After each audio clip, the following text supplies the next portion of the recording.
Good morning, everyone. Welcome to the Merry Monday Mail Call Show. It's a Monday morning here in Australia. It's probably a Sunday where you are. So hello to everyone and welcome to the show. Today I've got a bit of Dave Stevens goodness alongside a whole bunch of other little books that I've got to share with you. Thought this would be a very interesting one. Some of you have probably never heard of this book, and it is a very underrated, underappreciated and unknown Dave Stevens in my mind. I only literally came across it a few weeks back and snapped up a couple of copies. So, yeah, all good. So let's see who we have in the chat today. So Hartan is here. Good evening. Good evening to you, or good morning from Australia here. So hope you are well. So bit of background. I did get this amazing collection of books recently. As I say, I did a little bit of digging, found, let me just cover this book here, Star Reach. Now, I've been collecting the full set of this. I'm still missing, I think, 2 issues from later in the run. But this is a very, an independent comic, which had a whole bunch of, it was Bronze Age comic, which featured the work of Jim Stahl and Walt Simonson, Howard Chaykin. And this sort of got me digging into the history of Star Reach. And within that, I found another title that the Star Reach productions team created and did a little bit of digging. So we will be going through this in a second. I'll switch the camera in a minute. I'll say hello to a couple of other folks who have just joined. Kieran's here. Good to see you, Kieran. Good morning. And Vincent. Hello, Vincent. Always a pleasure to see you. Welcome to the show. Welcome to the show. So maybe with that, I will switch to the main camera and give you a sense of this book, and we'll talk through it. And maybe we'll switch back as and when. So let's just add this to the stage. And I need the big view. There it is. We can only see the books and no audio. I apologize for that, Harriton. I'm back now. We'll leave it on this view so that actually everyone can hear me. I think when I turn that camera off, for some reason, the audio disappears. So as I mentioned, this one is a Dave Stevens cover with a Jim Silky story on the interior. I've been trying to pick up Dave Stevens books for a little while, and this is one of them that I sort of picked up from I think from John at Bronze and Modern Gods. Had this one up for sale, and as I say, it goes into my Dave Stevens collection, but we'll have more Dave Stevens later on today. Audio is good now, thank you very much. So yeah, as I say, I picked up this. I picked up Usagi Yojimbo book 1, and in error they sent me book 4. You can see here though, it's in absolutely tip-top shape, and it collects, I think, the Fantagraphic issues. As I say, Usagi Yojimbo had his own title at the time. So this is a collected edition of that. Great stuff. As I say, I'm getting into Usagi Yojimbo. Unfortunately, I may have to go and get a copy of Albedo Anthropomorphics at some point because I am now into Usagi.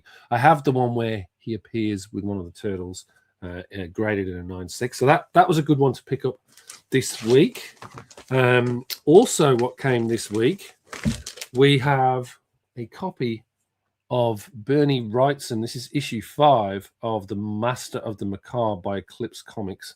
Again, in beautiful, beautiful shape. And I already have, I think, issues 1 to 3 of this. And if you're a Bernie Wrightson fan, grabbing these whenever you can. Reprinting some of his early tales is my understanding. But beautiful stuff. As I say, I'm a big Bernie Wrightson fan.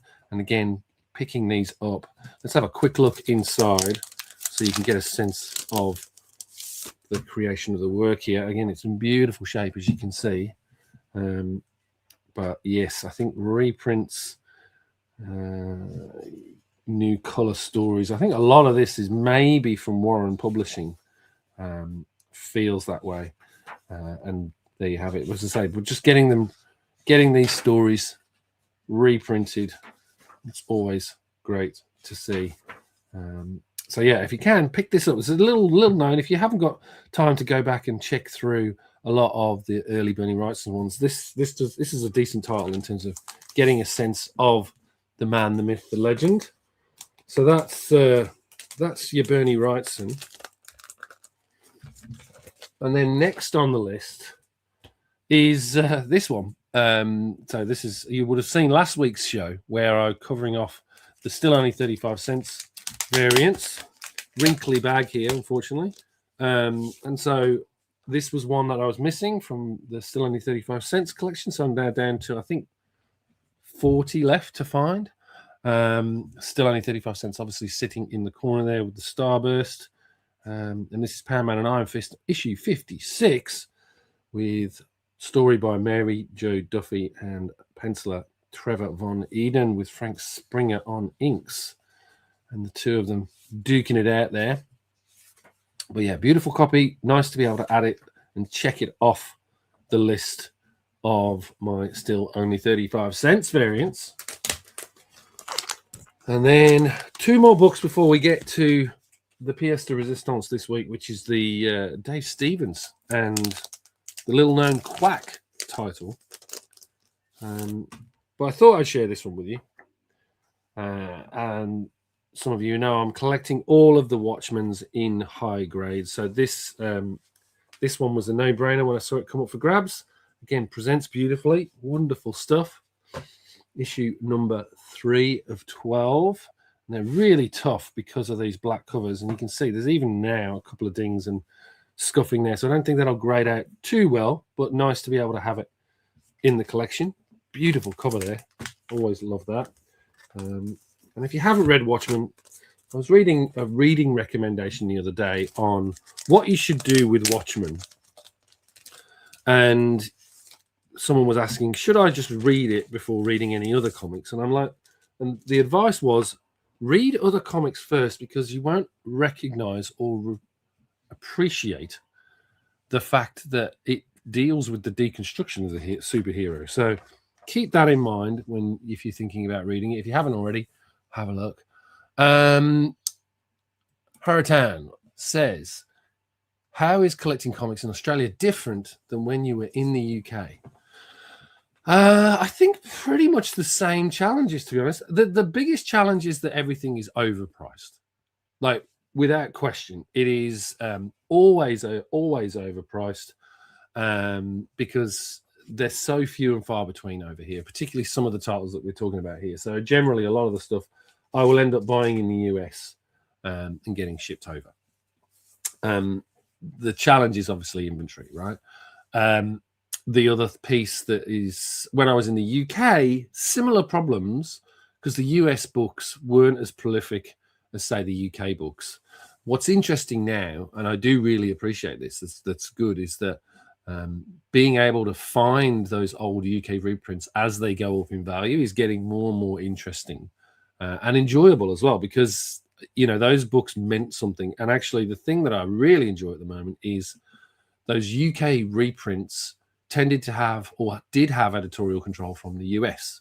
So they're very different to some of the other foreign variants globally. So you get a lot more interesting history, different editorials, and there's a whole bunch of stuff coming up that I haven't shared with you all yet, but a whole bunch of stuff like events that Stan would have done in the UK that I'll be doing a video on that at some point. But that's generally the differences. As I say, it's both expensive in both, but I think the prices in the UK are a little bit more aligned to the US, whereas I think over here you get lower grade copies at stupid prices, and you just don't find as many cool pieces of memorabilia, I'd say. That's probably it. That's Rad. Welcome, Unhinged. Good to see you. Hope you're well. So we got distracted there for a second, so I thought I'll bring us back to the table. So this is issue 1 of Epic Illustrated. This is one that also arrived in that package this week. This, launched in spring 1980, was essentially Marvel's attempt at heavy metal, the magazine over there. And again, comes with this first Frank Frazetta cover on the premiere issue. And it was very heavy metal inspired, as you can see here. But it did have, you know, obviously Stanley editorial there, but very much so a beautiful, beautiful copy. I'll be doing a bigger set of videos on Epic Illustrated soon. I've got almost the full run, so we'll be taking everyone through in a more detailed video. But this is the sort of stuff that you would see inside it. So this is, as I say, for the opening issue, you got The Answer, A Tale of the Silver Surfer, featuring Silver Surfer and Galactus. Beautifully rendered as well. I believe, from memory, let me just check. Yeah, John Buscema, painting by Rick Veitch. Yeah, I could tell that it was Buscema, absolutely. But again, fabulous. Look at this.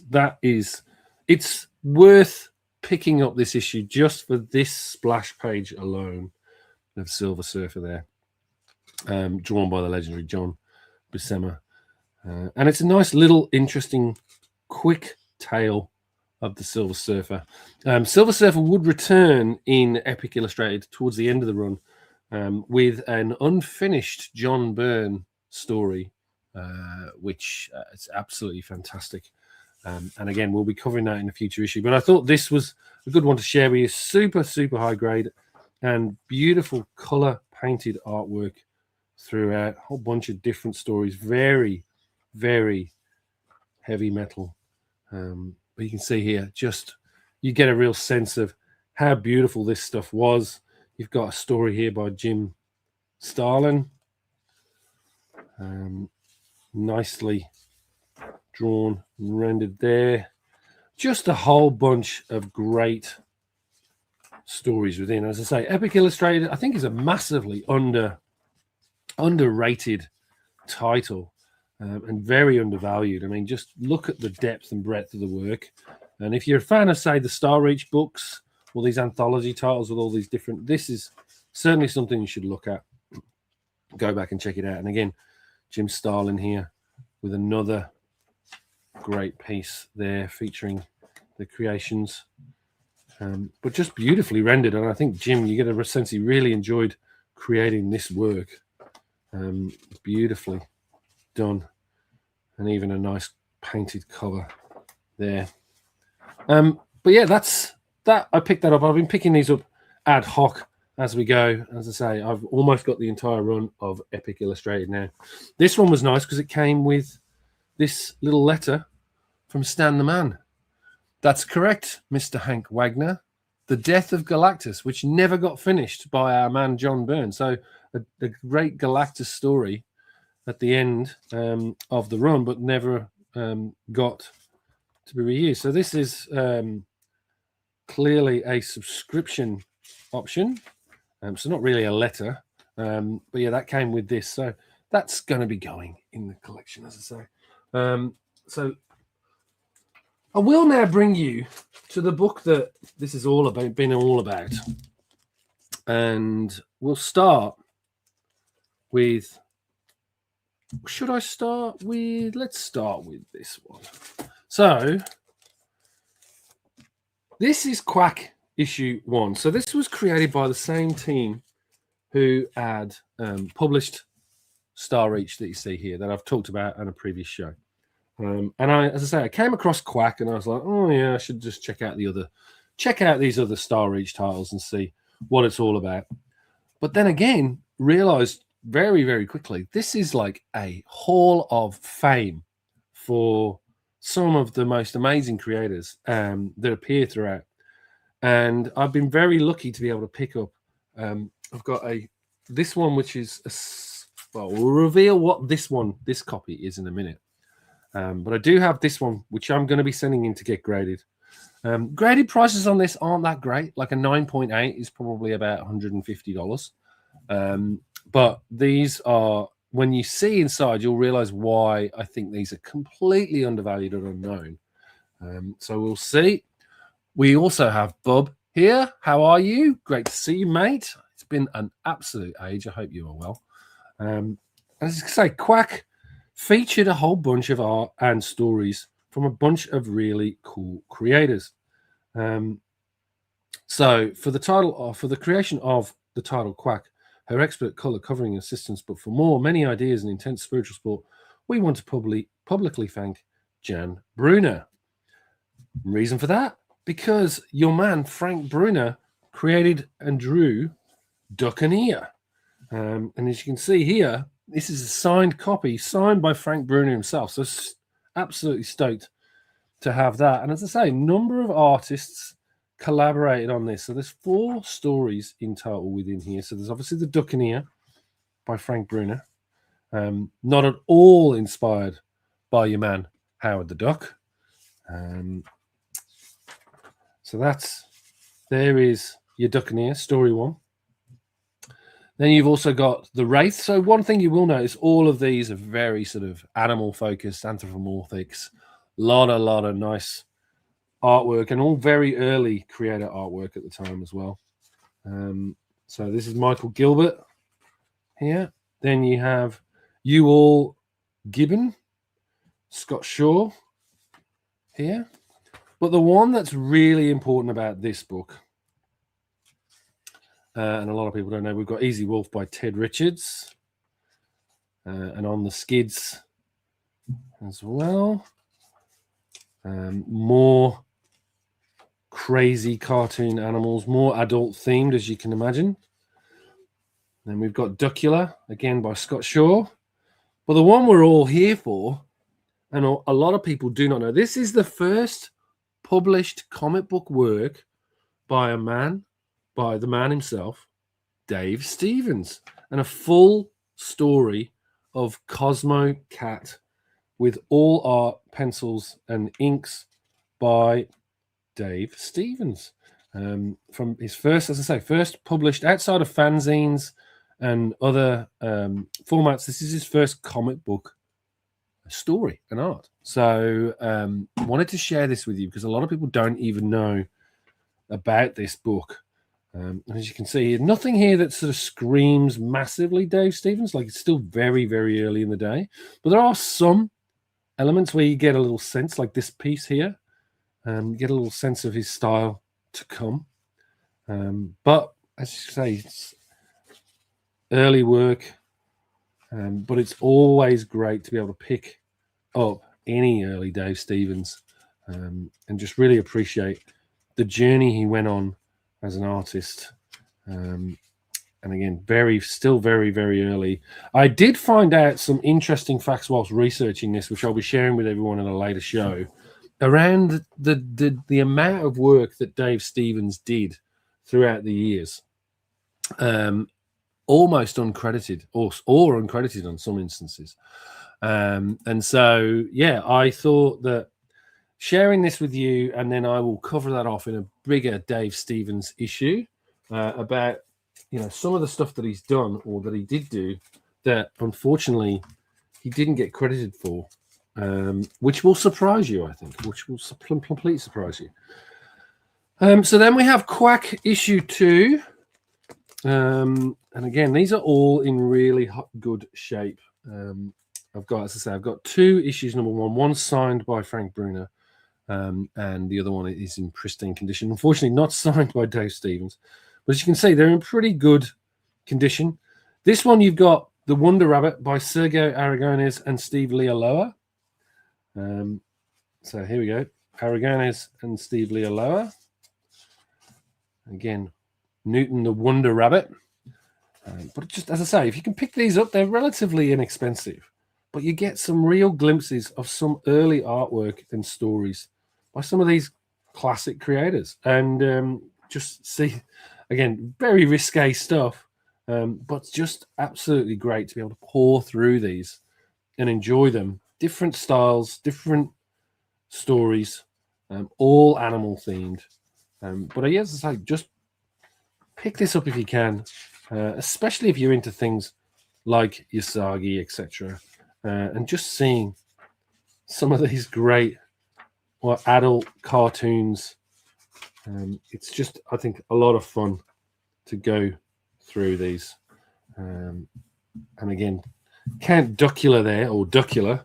I'm wondering if the UK cartoon from the 1980s surely ripped that off, and maybe there was a lawsuit, but is your issue 2. Again, issue 3. There's only a 6-issue run, this one, so very short, but just fabulous stuff. And as I say, it's this and Star Reach are very underrated in my books. You got the beavers there. There's in Count Duck Death, The Wraith by Michael T. Gilbert. Nice little splash there. And what else do we have? Yeah, as I say, more of the same stuff. So you just, as I say, each week you get a couple of these anthology titles. There's You All Given again. But really enjoyed picking these up. Ken Macklin's The Deserter. No more Dave Stevens, I'm afraid. But what you do get on this at the very end is Rabbit Wonder meets Barbarian Bunny. Story and art by Steve Lealoha. And it's signed by Steve Lealoha here. So the date, 5th of the 19th, 1979. So great to be able to pick that up and have that inside.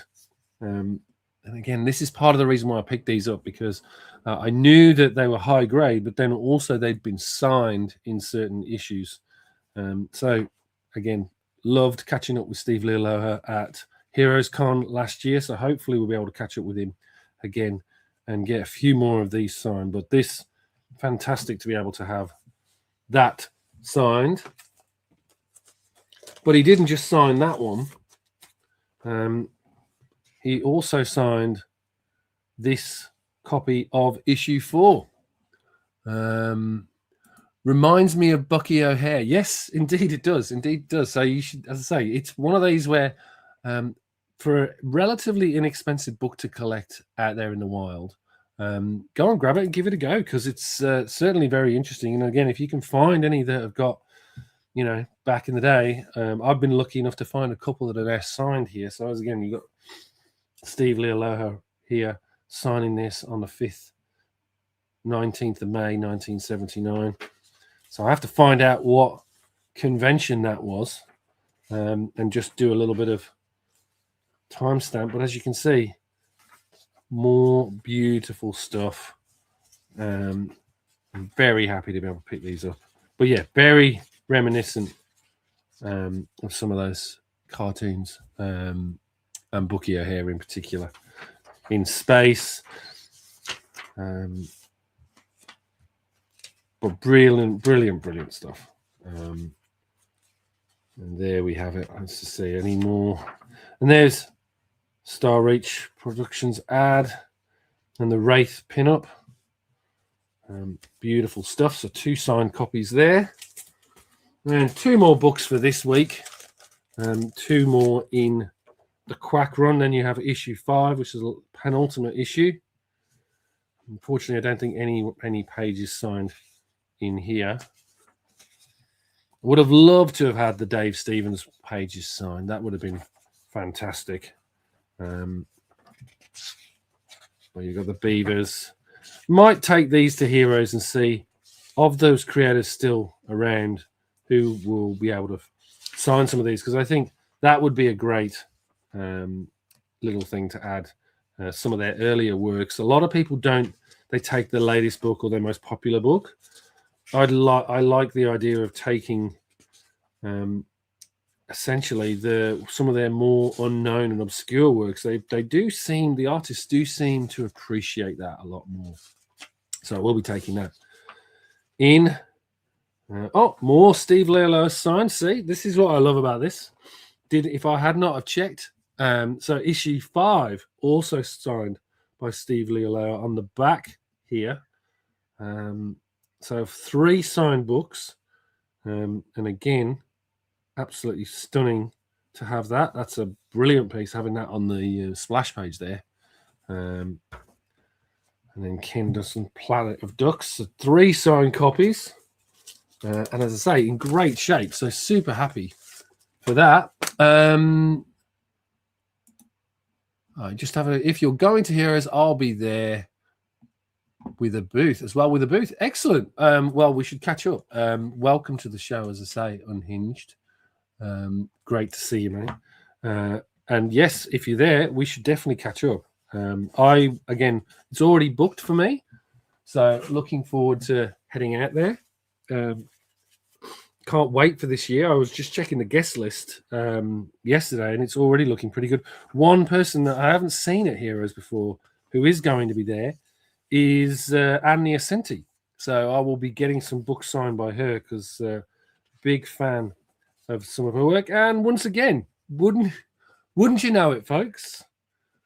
Steve Lealoha signing on issue 6, the last issue, on his Into the Motherlode story. Look at that. So yeah, out of the 3 books, out of the 6 books, I've got one signed by Frank Brunner and what looks like 4, maybe even 5, if I go back and check, signed by Steve Lealoha. And then they've reprinted, obviously, the Buccaneer on the last issue, or the Duccaneer, sorry, by Frank Brunner at the very end here. So yeah, look, a nice tidy little run. And again, a nice little Christmas message here. That would be a great one to get signed by folks. Like Steve's still here. Unfortunately, Brunner is no longer with us. A number of these are actually no longer with us. But a great little piece there. Sadly, this was the last issue of Quack. And yeah, great to be able to have all of those copies signed. I'm just going to double check before we close out the show. See if we've actually got. I mean, again, if Sergei Aragones and Steve Lealoha are at a show, this would be a good one to get them to sign because it's their joint story. But it doesn't look like this one has been signed. So this is the only one. My issue 2. Now my collecting habits are going to like send me on a task to try and find an early signed copy of issue 2 now to complete the collection, because I've got signed copies of issue 1, 3, 4, 5, and 6. That would be classic in terms of, yeah, so no signature in issue 2. No signature in issue 2. But I'm not going to complain at getting signatures across pretty much the entire run of Quack, signed by Steve Lealoha. This, as I say, is a great book. If you can go out and find a copy, I'd urge you to do so. But fantastic stuff. Would be great to meet you in person too. Yeah, absolutely. And Stevens, oh, you can't read that. Steve and Spock. What am I talking about? Of course I can read it. Great to see you. Well, yes, and thank you for the congrats on the books. I'm super happy with them. All right, let me bring this back to the main view. It's been an absolute fun time sharing this with you. I hope you learned something or got something out of it in terms of the Quack books, and go out and hunt them down. As I say, that first issue in particular with that Dave Stevens, I think is a bit of a sleeper. Like the fact that Dave Stevens' first published comic work is going for like $180 in grade, $150 to $180 in grade, is in my mind quite ludicrous. And as I say, even just for the history itself, this book is pretty good. So there you go. Of course, you'd have one. Good on you, mate. Well done. Everyone has to have a Quack one in their collection, especially if you're a Dave Stevens fan. So get out there and grab it. All right, everyone. It's been an absolute joy having being here and sharing some of these books with you. I will be not back next week. So next week we're going to have a break for 1 week, but we will be back the week after that. And I also have just spoke to another channel, and we'll be doing a guest slot on another channel in a couple of weeks as well. So stay tuned for that. With that, I will leave you all to your wonderful weekend. I hope you have a quacking good time, and hopefully I will see you all very soon on the next show. But before we go, we do have one more comment coming in. It's amazing how cheap you can get a lot of artists' first work. Exactly. I completely agree. And nice note from Frank Wagner. Keep the comic book faith. Thanks. I appreciate that, Hank. And I will see you on the streams at some point, I'm sure. Take care, everyone. We will see you very soon. I'll see you in the next issue. And Have a great week. Take care.